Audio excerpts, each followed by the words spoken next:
anak-anak semuanya, berjumpa lagi dengan Bu Tini. Bagaimana kabar anak-anak hari ini?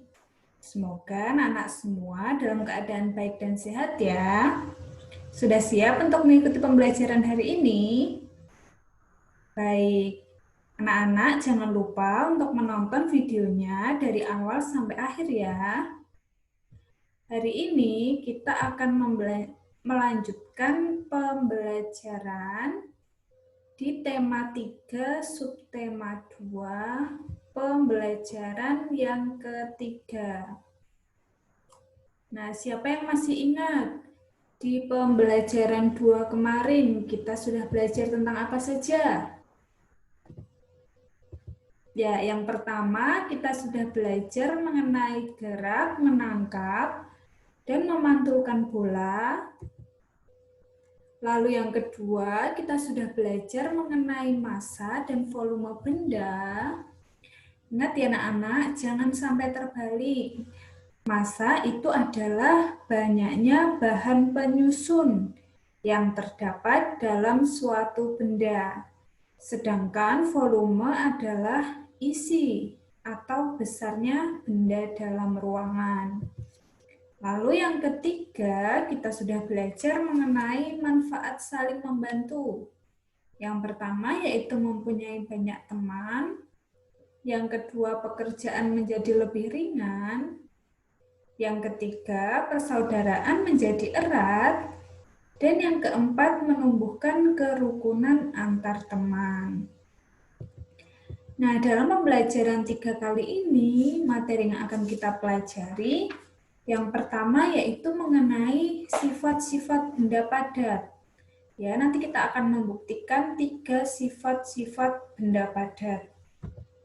Lalu yang kedua, kita akan mengukur jarak. Dan yang ketiga, kita akan belajar mengenai gerak tari berdasarkan dinamika. Yaitu ada gerak tari berdasarkan waktu, ruang, dan juga tenaga. Baik anak-anak, kita mulai dari materi yang pertama, yaitu mengenai sifat benda padat. Nah, sifat benda padat yang pertama, yaitu benda padat memiliki bentuk tetap. Nah, di sini Bu Tini ada contoh. Di sini Bu Tini memiliki pensil. Nah, pensil jika diletakkan di atas meja, maka bentuknya tidak berubah atau tetap. Lalu, jika diletakkan di dalam tempat pensil, bentuknya juga tetap atau tidak berubah. Nah, inilah bukti bahwa benda padat itu memiliki bentuk yang tetap. Lalu, sifat benda padat yang kedua, yaitu ukuran benda padat tetap. Ya, kalau tadi bentuknya tetap, sekarang ukurannya. Nah, contohnya di sini Bu Tini ada pensil. Pensil ini ukurannya 15 cm. Lalu Bu Tini akan meletakkannya di dalam botol. Nah, ketika diletakkan ke dalam botol, maka pensil ini ukurannya masih tetap, yaitu 15 cm. Lalu selanjutnya, Bu Tini akan memasukkan pensil ke dalam gelas. Nah, ketika dimasukkan ke dalam gelas, ukuran pensil tetap sama, yaitu panjangnya 15 cm. Nah, inilah bukti bahwa ukuran benda padat itu tetap. Selanjutnya, sifat benda padat yang ketiga, yaitu volume benda padat tetap. Nah, contohnya di sini Bu Tini ada buku tulis. Nah, buku tulis ini jika diletakkan di atas meja, maka volumenya tetap atau tidak berubah. Lalu jika diletakkan ke dalam kardus, maka volume buku juga tetap atau tidak berubah. Nah, inilah bukti bahwa volume benda padat itu tetap. Nah, anak-anak, selanjutnya kita akan belajar mengukur jarak. Nah, di sini Bu Tini ada contoh soal. Perhatikan ya anak-anak, contoh soal berikut ini. Berapa meter jarak antara rumah Sinta dan rumah Ima? Berapa meter selisih jarak antara rumah Sinta ke Pasar Swalayan dan rumah Ima ke Pasar Swalayan? Nah, ini adalah rumah Sinta. Lalu di sini ada Pasar Swalayan dan juga rumah Ima. Nah, jarak antara rumah Sinta dengan Pasar Swalayan adalah 200 meter. Sedangkan jarak antara Pasar Swalayan dengan rumah Ima yaitu 1000 meter. Nah, yang ditanyakan tadi adalah jarak rumah Sinta dan rumah Ima dan juga selisih jarak antara rumah Sinta ke Pasar Swalayan dan rumah Ima ke Pasar Swalayan. Nah, kita akan membahasnya satu persatu. Yang pertama yaitu jarak antara rumah Sinta dan rumah Ima. Nah, bagaimana cara menghitung jarak antara rumah Sinta dan rumah Ima? Maka kita akan menjumlahkan jarak rumah Sinta dan Pasar Swalayan dan juga jarak antara Pasar Swalayan dan rumah Ima. Nah, jarak antara rumah Sinta dengan Pasar Swalayan tadi berapa anak-anak? Iya, jaraknya yaitu 200 meter.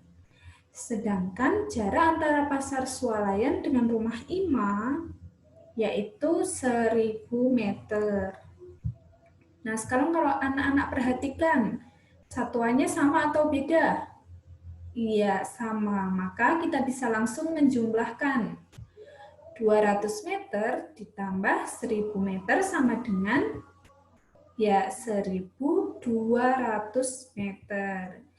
Jadi, jarak antara rumah Sinta dan rumah Ima adalah 1200 meter.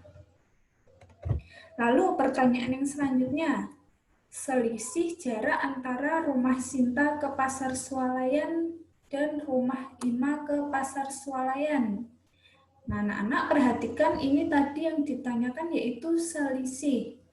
Nah, karena yang ditanyakan selisih sudah pasti maka ditambah atau dikurang anak-anak? Iya, maka dikurang. Tadi jarak rumah Sinta ke pasar yaitu 1000 meter. Sedangkan jarak rumah Ima ke Pasar Swalayan adalah 200 meter. Nah, sekarang anak perhatikan satuannya sama atau beda? Iya, sama. Maka kita bisa langsung mengurangkan. 1000 meter dikurangi 200 meter sama dengan 800 meter. Jadi, selisih jarak antara rumah Sinta ke Pasar Swalayan dan rumah Ima ke Pasar Swalayan adalah 800 meter. Nah, itu dia anak-anak contoh cara mengukur jarak. Ingat ya, kalau yang ditanyakan selisih berarti dikurangi. Selanjutnya kita akan membahas gerak tari berdasarkan waktu. Nah, di sini Bu Tini ada contoh gerak tari berdasarkan waktu. Nah, kira-kira bagaimana ya cara melakukan gerak tari ini? Nah, kita akan bahas satu persatu, mulai dari langkah yang pertama. Langkah yang pertama yaitu kaki menapak lantai. Ya, bisa dilihat di sini kedua kakinya menapak di lantai. Lalu langkah yang kedua, kedua tangan direntangkan ke kanan dan kiri. Nah, contohnya seperti yang diberi tanda nomor 1. Kedua tangan direntangkan ke kanan dan ke kiri. Ya, jadi tangannya lurus, semuanya ke samping kanan dan kiri.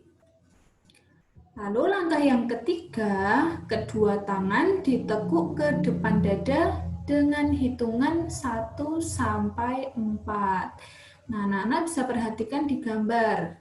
Di sini ada contoh nomor-nomornya. Ya, posisi nomor 1 tadi lurus, ke kanan ke kiri, direntangkan. Lalu hitungan kedua dan ketiga, tangan posisi semakin turun.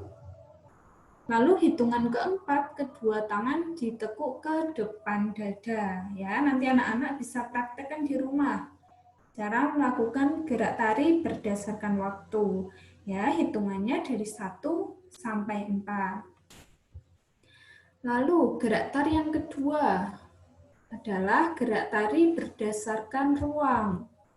Nah, di sini Butini ada contoh gambar gerak tari berdasarkan ruang. Nah, bagaimana langkah-langkah melakukan gerak tari ini?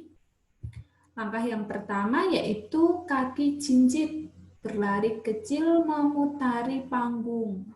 Ya, kalau anak-anak perhatikan di gambar, di sini posisi kakinya jinjit, kemudian berlari kecil, memutari panggung. Lalu langkah yang kedua, posisi tangan direntangkan ke kanan dan kiri. Ya, kalau anak-anak perhatikan, yang diberi tanda nomor 1 ini posisi tangan lurus, direntangkan ke kanan dan kiri.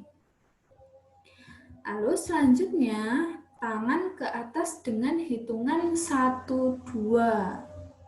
Ya, kalau anak-anak perhatikan ini yang diberi tanda nomor 2, tangan ke atas dengan hitungan 1, 2. Jadi posisi lurus saat hitungan 1 dan tangan naik ke atas dalam hitungan 2. Selanjutnya yaitu gerak tari berdasarkan tenaga. Nah, di sini Butini ada contoh gambarnya. Nah, bagaimana langkah-langkahnya? Langkah yang pertama yaitu berdiri berjajar dengan kaki jinjit. Ya, jadi posisi pertama berdiri terlebih dahulu. Lalu langkah yang kedua, tangan direntangkan ke kanan dan kiri. Nah, ini yang diberi tanda nomor 1. Tangan lurus, direntangkan ke kanan dan kiri. Lalu langkah yang ketiga, jongkok dengan kaki tetap jinjit. Nah, kalau tadi berdiri jinjit, nah sekarang jongkok juga tetap kakinya jinjit. Ya, jongkok ini seperti yang digambar. Lalu langkah yang keempat, tangan ditekuk ke depan dada dengan hitungan 1 sampai 2. Nah, ditekuk ini seperti yang diberi tanda nomor 2. Jadi hitungan 1 tangan lurus, direntangkan ke kanan dan kiri. Lalu hitungan kedua tangan ditekuk ke depan dada. Nah, anak-anak itu dia langkah-langkah melakukan gerak tari dinamika. Ya, ada gerak tari berdasarkan waktu, ruang, dan juga tenaga. Nah, anak-anak selanjutnya Butini akan memberikan tugas. Tugas untuk hari ini yaitu anak-anak silahkan mengerjakan LKS halaman 45 sampai dengan 46 penilaian harian A, B, dan C. Jawaban A dan B silahkan langsung ditulis pada LKS. Lalu jawaban C silahkan ditulis pada buku PS tematik. Jangan lupa nanti setelah dikerjakan, difoto dan dikirim ke Butini. Ya, nanti Butini akan periksa satu persatu. Jadi anak-anak silahkan mengerjakan dengan teliti. Ya, jika soalnya anak-anak masih merasa bingung, bisa membaca materi yang ada di halaman depannya. Ya, yaitu halaman 42 sampai dengan 45 yang bagian atas ya. Materi kita dalam pembelajaran 3 ini ada semua di situ. Ya, jadi dikerjakan dengan teliti. Tidak perlu terburu-buru. Oke, anak-anak, pembelajaran kita kali ini sudah cukup sampai di sini. Jangan lupa dikerjakan tugasnya. Tetap jaga kesehatan di rumah dan sampai jumpa di pembelajaran selanjutnya.